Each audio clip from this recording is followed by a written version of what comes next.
একটা ঘন্টা, আর সেই 1 ঘন্টায় জীবন কিভাবে পুরোপুরি বদলে যায় তা তোমাদের অবাক করে ছাড়বে। গল্প শুরু করার আগে যদি তোমরা প্রথমবার আমাদের চ্যানেলে এসে থাকো তাহলে সাবস্ক্রাইব করে নিও, কারণ এখানে প্রতিদিন এমন গল্প পাবে যা হৃদয়ে গভীরভাবে ছুঁয়ে যায়। আর হ্যাঁ, কমেন্টে অবশ্যই জানাও তোমরা এখন এই ভিডিওটা কোথা থেকে দেখছো আর সেই সময় কি করছো।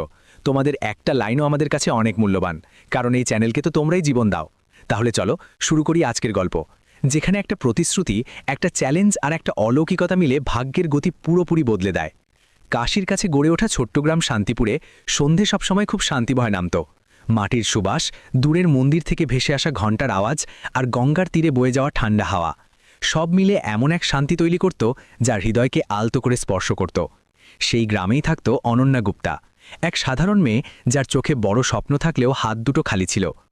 বাড়ির আর্থিক অবস্থা দুর্বল, বাবা রমেশ গুপ্তার চিন্তা আর ছোট্ট বয়স থেকেই দায়িত্বের ভার সবকিছু অনন্যাকে তার